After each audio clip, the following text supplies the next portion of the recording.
E na nossa primeira reflexão de hoje, vamos ter um momento de recolhimento e a presença do nosso querido irmão Emanuel. Ele que é irmão, filhos, Santa Teresinha e da Santa Madre Maravilha de Jesus, Carmelitas Missionárias, membro fundador da Fraternidade Divina Misericórdia e também teólogo. Com todos nós, com muita alegria, com muita bênção e muita graça, irmão Emanuel.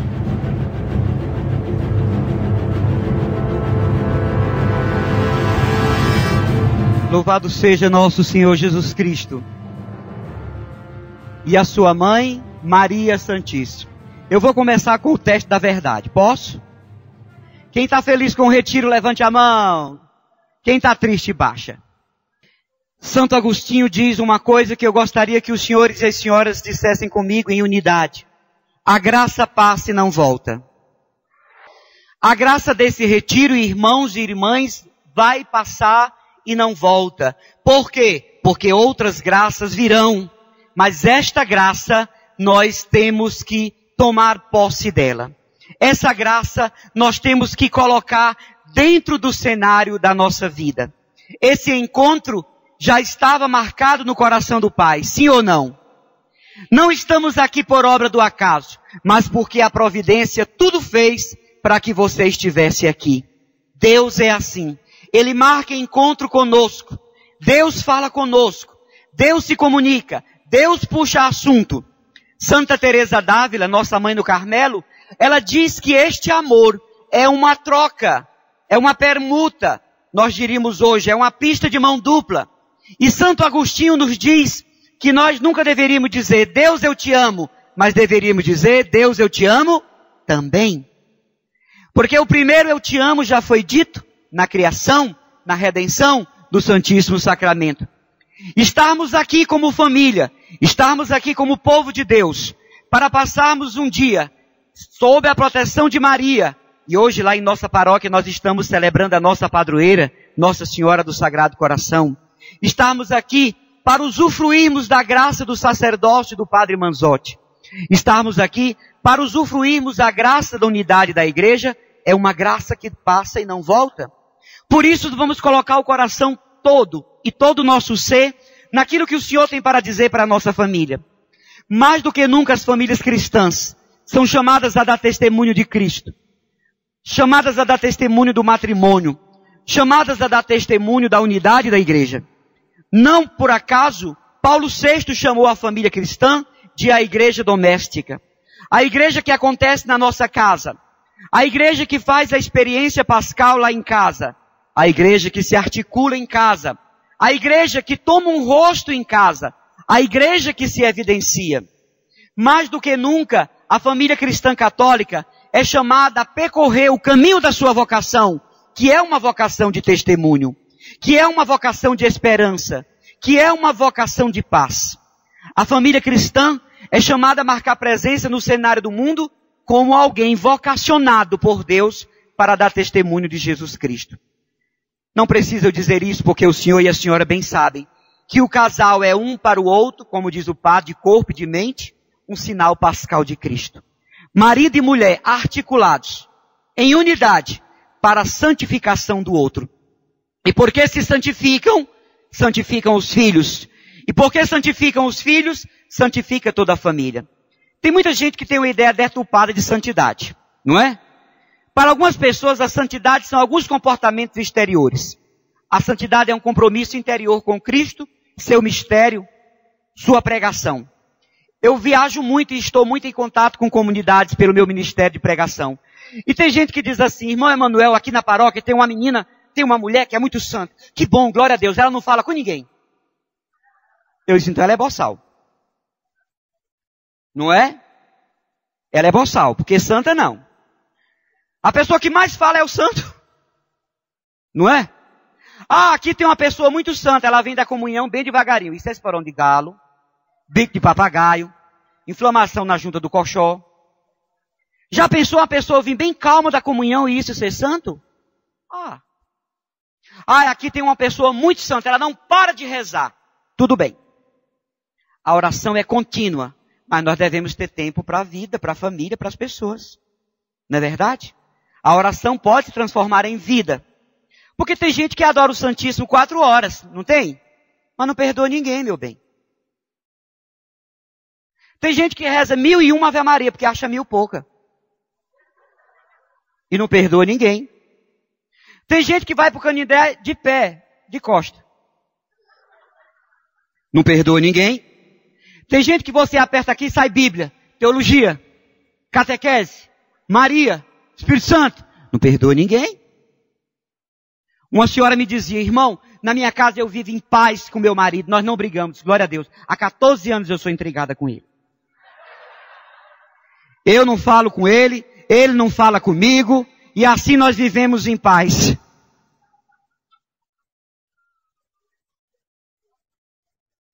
Diz que uma mulher chegou para São Vicente de Paulo e disse, Padre Vicente, lá em casa está um telequete danado, uma briga muito grande, não é? Não venha com essa não, que o telequete é do tempo de vocês, viu?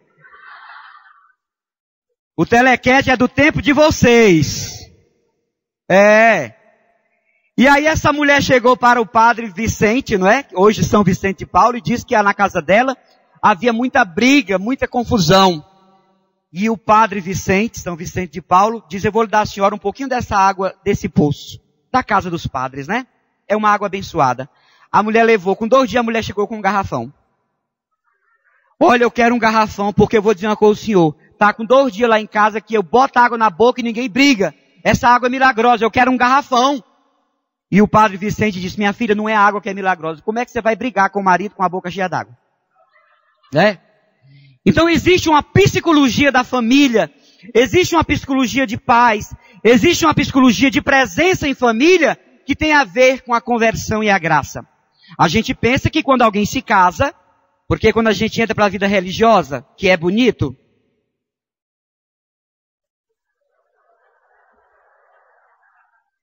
o que é que o mundo diz, irmãos? Que desperdício. Um frade desse, marrom limite, jambo, olha a cintura desse freio. Como é que um homem desse se consagra? Não é que o mundo diz? O mundo, não é a paróquia não. E quando a gente é feio, esse mesmo mundo diz o quê? Só deu para isso. Só Nosso Senhor quis essa freira aí. Só Nosso Senhor quis esse frade. É o meu caso. Não é? Então a gente tem algumas ideias sobre santidade que não correspondem. Então a gente pensa que quando uma pessoa se casa é porque realmente tem um projeto a 2. Nós tínhamos um vigário em nossa paróquia que quando o casal chegava, buffet tudo pronto, tudo comprado, as panelas Ironte, a bateria, o sofá, a telefunk, não é? Tudo comprado, as camisas de poliéster, tudo comprado, os vestidos de volta ao mundo, tudo comprado. E chegava para o padre e o padre dizia, vamos casar? Ele era nosso vigário. E o casal dizia assim, vamos tentar, vá-se embora. Tentar a gente tenta um crediário, uma lojinha na esquina, mas casamento é vocação. Não é verdade? Lá em casa nós somos em 8 irmãos. Nosso Senhor me escolheu. Quando eu estiver diante dele, ele vai dizer por quê. Não é verdade? Que às vezes eu penso que Nosso Senhor não tem juízo. Mas me chamou, não é? Por quê? Porque eu tenho 2 irmãos que eu olho para eles, são 2 religiosos. Mas Nosso Senhor quis a mim, não é? Então se pensa que alguém que casa é porque tem vocação para o casamento. Tem um grande pensador, Rubem Alves, que diz que as pessoas deveriam, antes de casar, olhar para a mulher ou para o homem, e dizer um para o outro, meu Deus, eu vou ter assunto com essa criatura a vida inteira? Se a resposta for não, nem case. Eu vou ter o que conversar com esta criatura a vida inteira. Na Igreja Católica, casamento é vocação. Vocação para o amor, para a entrega, para a permuta. E aí eu não vou ensinar para ir nosso vigário. Marido é responsável pela santificação da esposa e vice-versa. Eu tenho 34 anos de vida consagrada, então eu acho que me autoriza a dizer uma coisa. 90% dos problemas de muitos casais, e aí o padre vai, inspirado pelo Espírito Santo, pregar muito bem sobre isso, decorre do fato de que muitos casais não descobriram ainda a sua vocação profética dentro do matrimônio católico. Muitos católicos ainda não descobriram, casados, a vocação eclesial. E por causa disso, a dificuldade de dar testemunho. A dificuldade de ser para a família uma referência de Deus.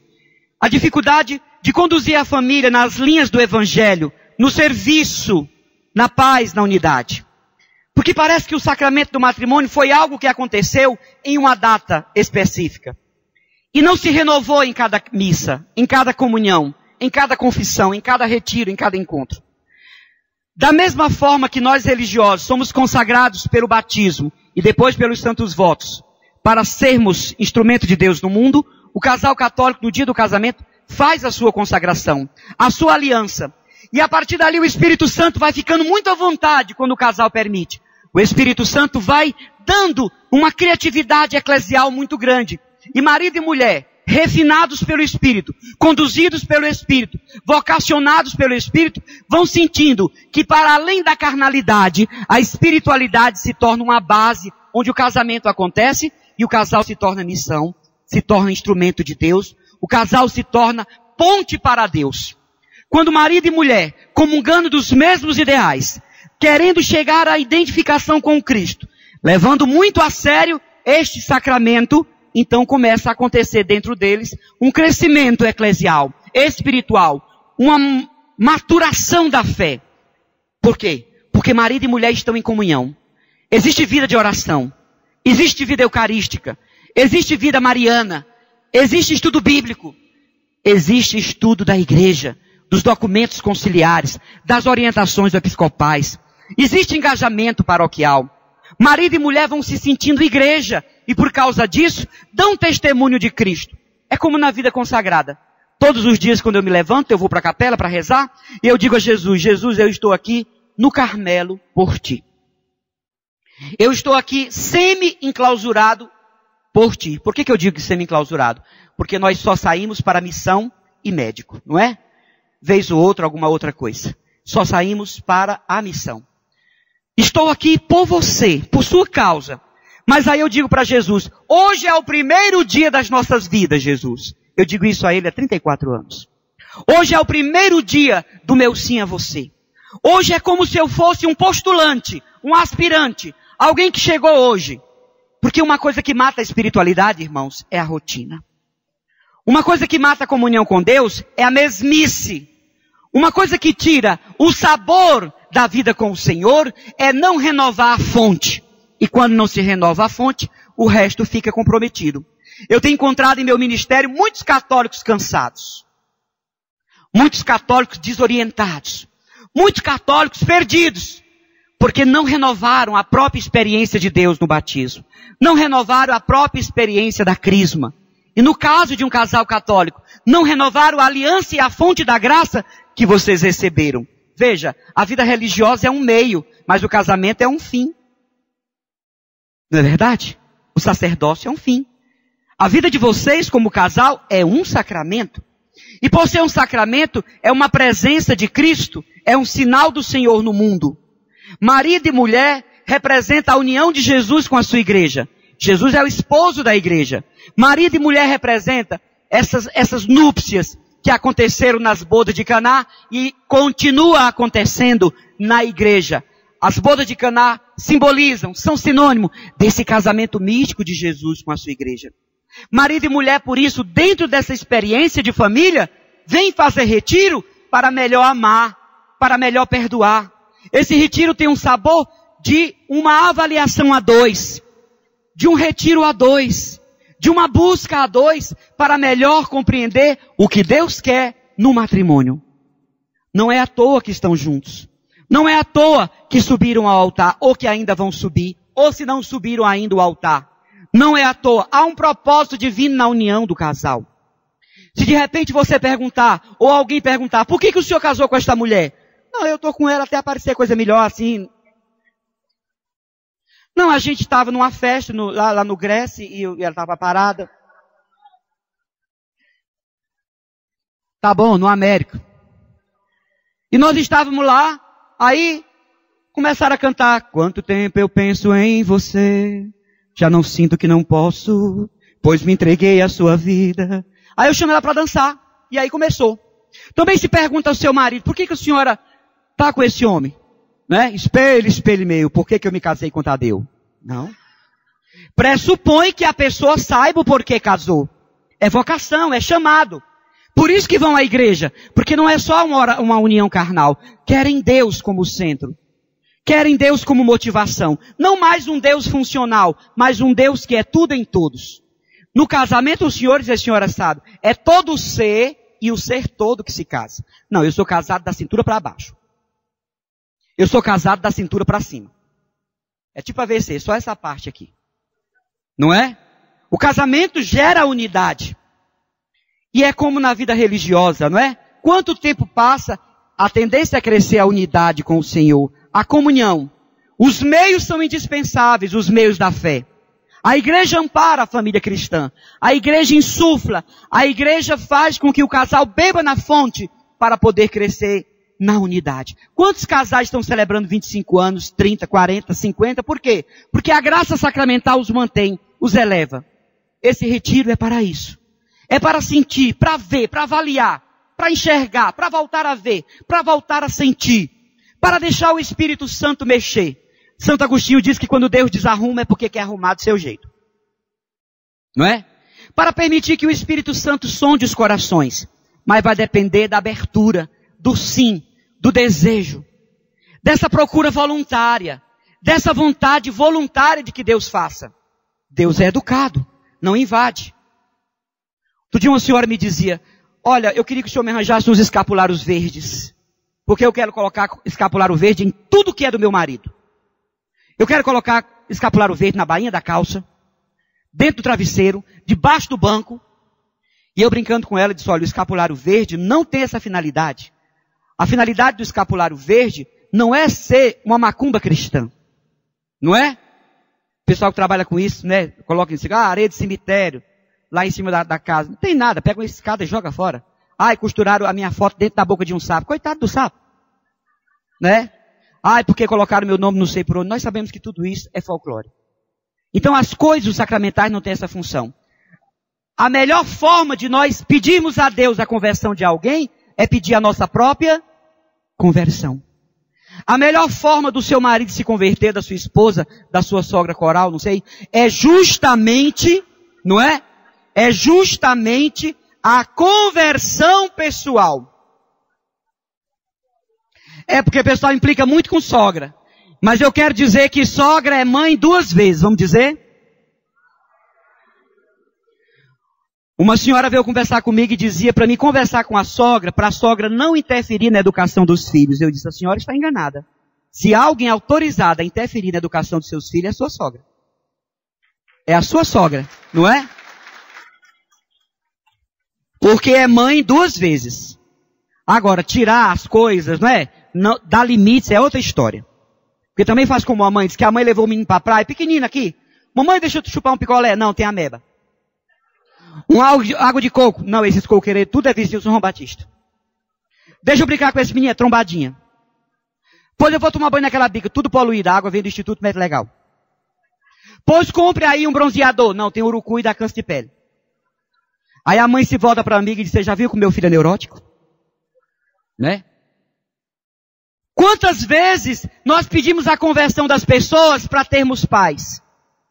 Às vezes pedimos a conversão de alguém para termos paz, não é verdade? Ah, meu Deus, que essa pessoa mude para não me dar dor de cabeça. Para mim poder dormir até 9 horas. Ah, meu Deus, que esse homem chegue cedo, Senhor, para não ficar pensando besteira. Queremos a conversão de alguém para ficarmos em paz. Quando nós pedimos a conversão de alguém, pressupõe que nós já estamos em processo. Essa metanoia, como chamam os gregos, essa alteração, essa mudança. Pedir a conversão do marido pressupõe que você, esposa, esteja se identificando com Nossa Senhora, e aqui ela está linda, não é? Como mãe da família salesiana e mãe da igreja, Nossa Senhora Auxiliadora. Eu considero uma das imagens mais bonitas de Nossa Senhora, não é? Nossa Senhora Auxiliadora. Pode aplaudir, ela merece. O marido, quando deseja a conversão da esposa, pressupõe que ele já está no rastro de Cristo. Aí a coisa dá certo. Tudo dá certo. Porque como é que eu vou aceitar a conversão de alguém se eu não estou em processo? E eu vou dizer uma coisa para vocês. A melhor pessoa para se conviver é alguém que está em processo de conversão. É o melhor vizinho. É o melhor colega de trabalho. É a melhor cunhada. É a melhor prima. É o melhor irmão de grupo de oração. Porque essa pessoa está querendo se configurar com Jesus. E nessa identificação com Jesus, vai dando os frutos da graça. Olha, irmãos, não precisa que eu diga porque todos nós sabemos. A realidade atual do mundo exige de nós que sejamos santos. Pede de nós a santidade, a configuração com Jesus, a identificação com o seu evangelho. Passarmos por cima de situações que nada tem a ver com o evangelho. O pessoal me pede para falar isso, eu sempre falo, né? Agora mesmo alguém falou, lembre aquele exemplo. Eu trabalhei com uma religiosa 4 anos. E no dia que eu vim embora, ela ficou no trabalho e eu voltei. Ela chegou para mim, teve uma festinha, e ela disse, irmão, eu tenho uma coisa para dizer para o senhor que está enterrado aqui. 4 anos. Eu disse, meu Deus, diga logo, que 4 anos enterrado aqui, não é? Eu quero que o senhor saiba que eu trabalhei com o senhor, mas eu quero que o senhor saiba também de uma coisa. Vai estragar a nossa amizade. Meu Deus do céu. Diga, irmã, pode falar. Olha, 4 anos, alô? Diariamente. Eu não vou com a sua cara. Eu nunca fui com a sua cara, irmão. Nesse tom. Eu disse, o quê? A senhora não vai com a minha cara? Vou não. Pois vá com a sua que eu vou com a minha. E nós nos abraçamos. E aquilo que era para ser uma arenga terminou numa gargalhada. Também não pensava que houvesse freira coxinha, né? E eu ainda disse para ela, irmã, a senhora sabe qual é o nosso problema? Qual é? Nós amamos o mesmo homem. Santa Terezinha. Eu vou concluir, eu juro que eu vou embora, que eu ainda vou para a praia. Vou aproveitar, né? Carmelita só bronzeia o rosto, as mãos e os pés. Santa Terezinha dizia uma coisa que eu quero que os senhores e as senhoras repitam comigo nessa manhã de graças. Ninguém causa em mim o que eu não permito. Em português agora. Olha, isso é uma chave de libertação, de cura interior. Isso é uma chave de bênçãos.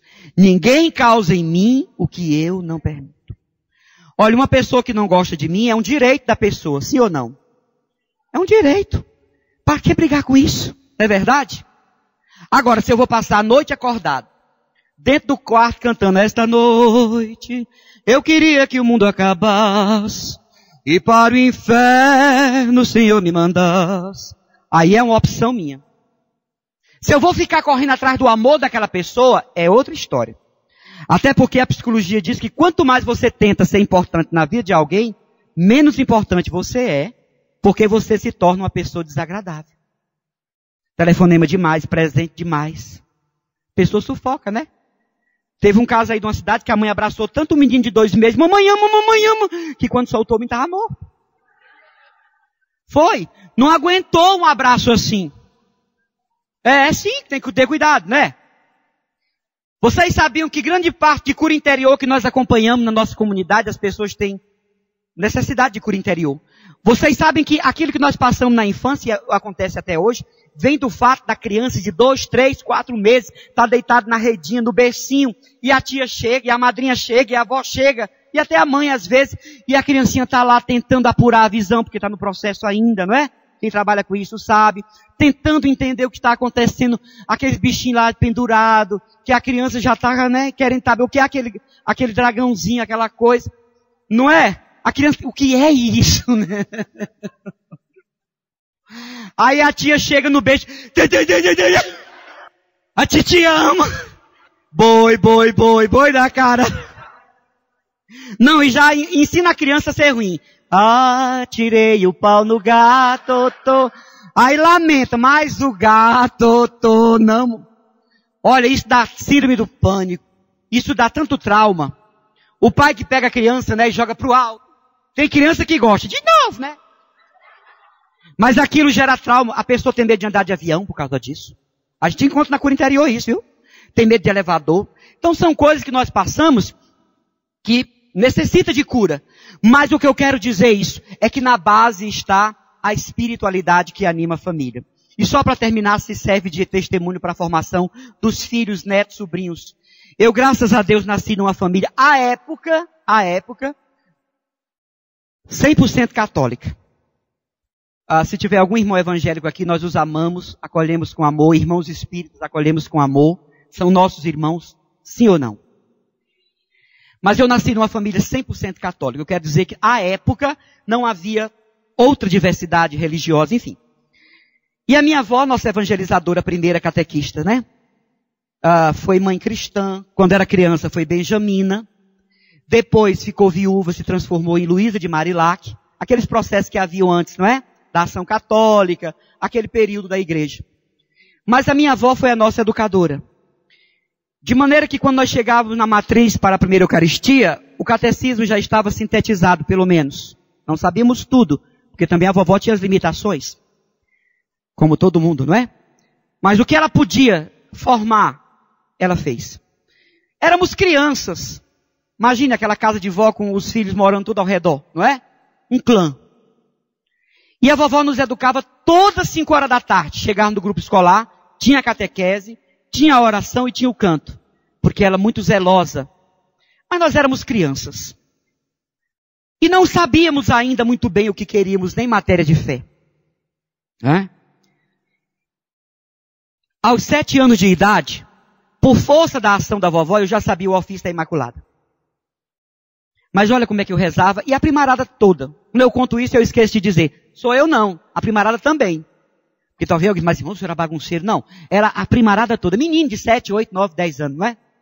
E quando a vovó se virava para o quadro de Nossa Senhora, para começar a oração, e nós começávamos, agora lábios meus, dizei e anunciai os grandes louvores da Virgem Mãe de Deus. Os meninos, sede meu favor, Virgem soberano, livrai de mim com o vosso valor. Glória seja ao Pai, ao Filho e ao amor também, que é um só Deus em pessoas três.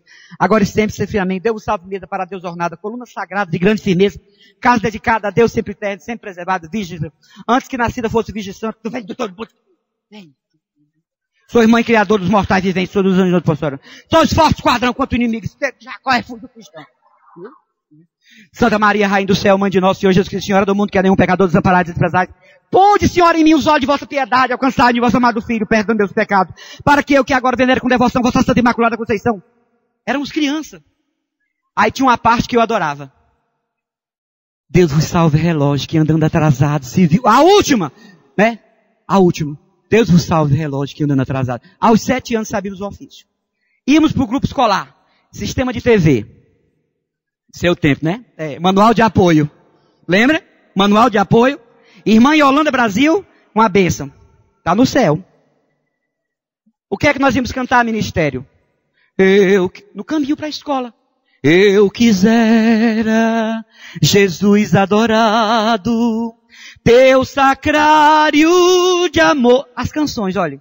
De almas puras, florinhas mimosas, enfeitando teu santo altar. Na volta. O meu coração é só de Jesus, a minha alegria é a Santa Cruz.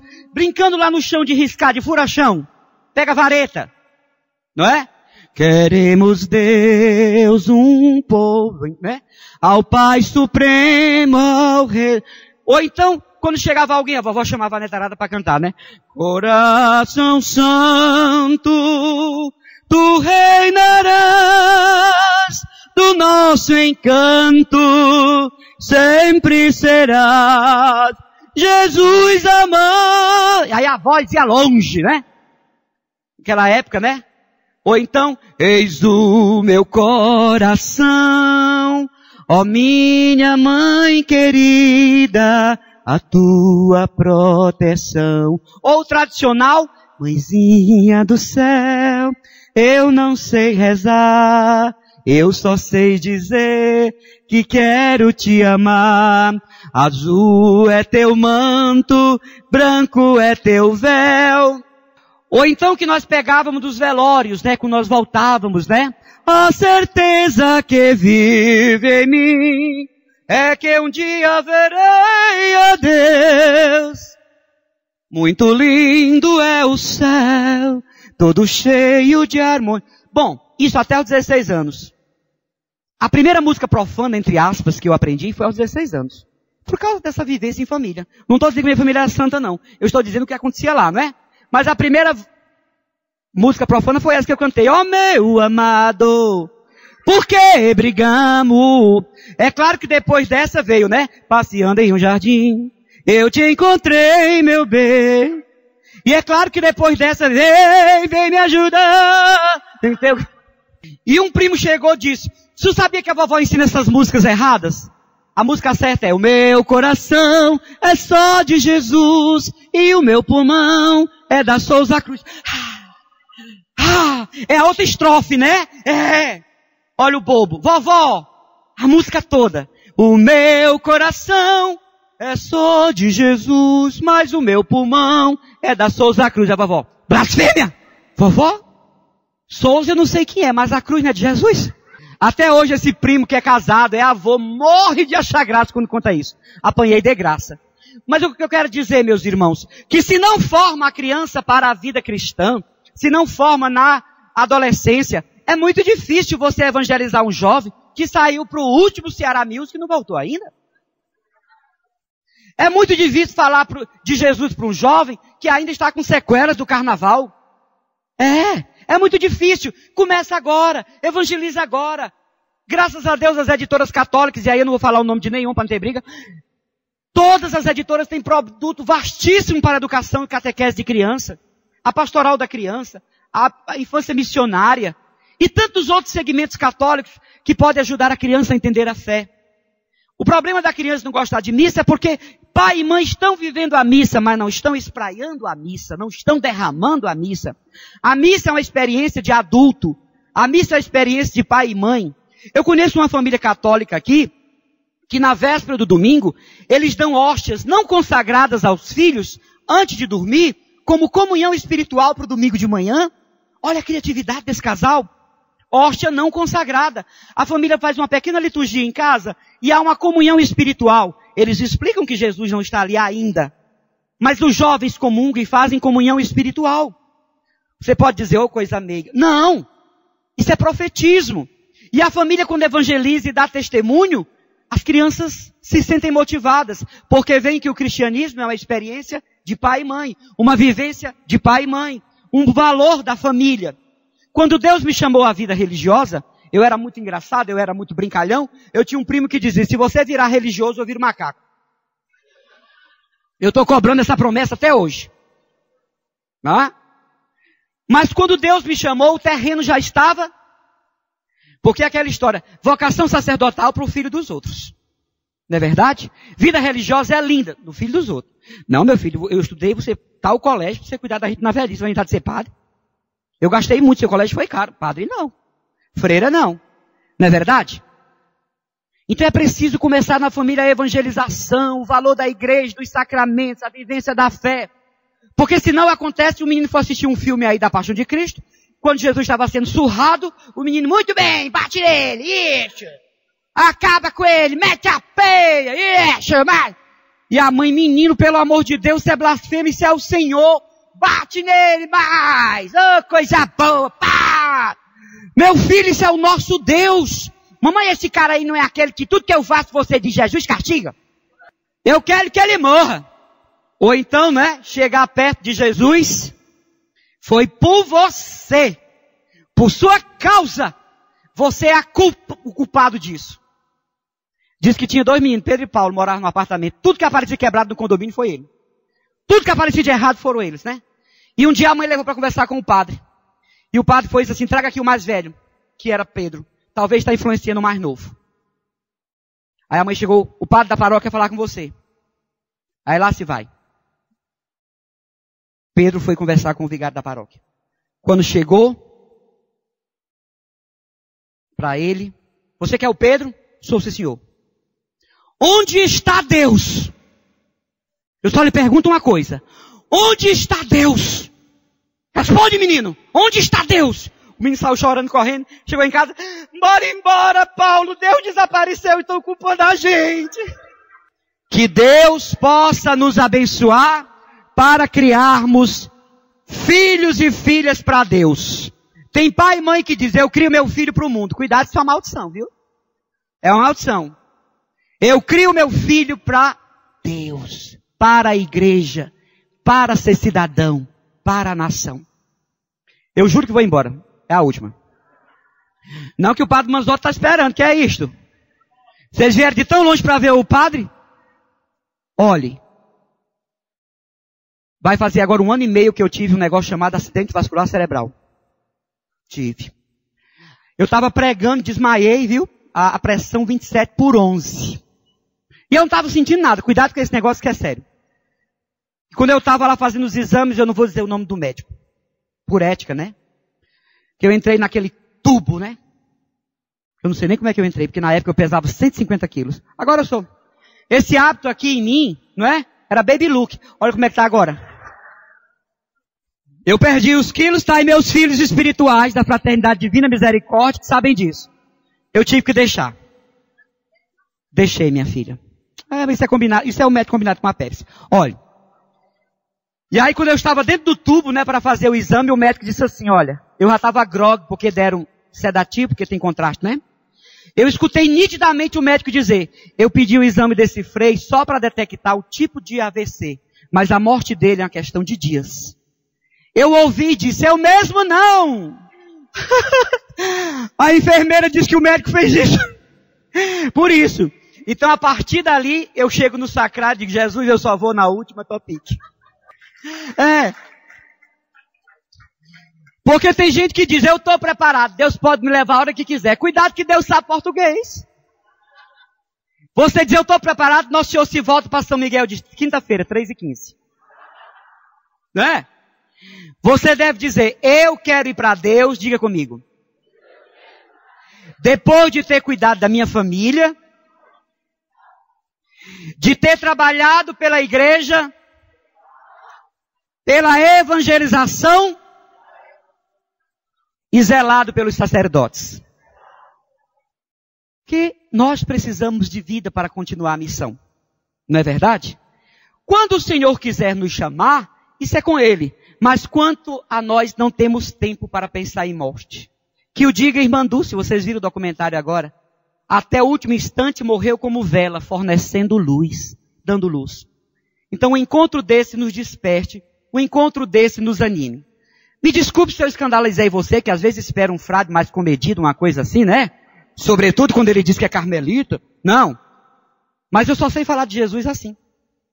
Não é verdade? Eu só sei falar dele assim.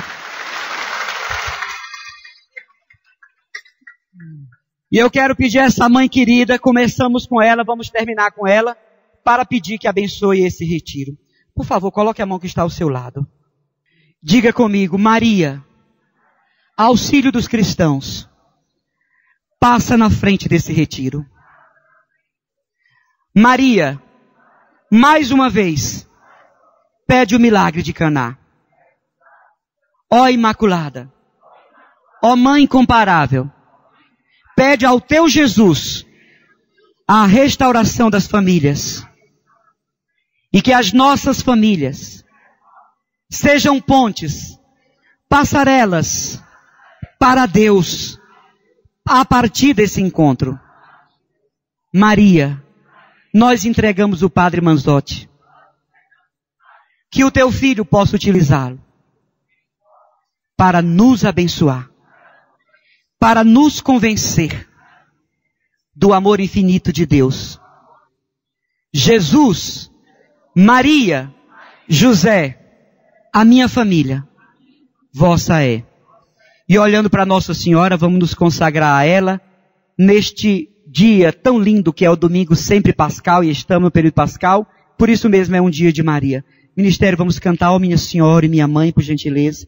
E já quero agradecer a você, pedir a bênção de Deus, e dizer que quando um pregador vem falar, ele está pregando primeiro para si mesmo.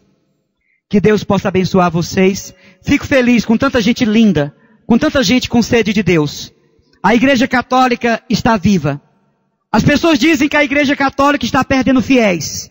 Não é verdade. Quem está deixando a igreja são os infiéis. Os fiéis estão aqui. Por isso que nós temos que ser verdadeiramente cristãos.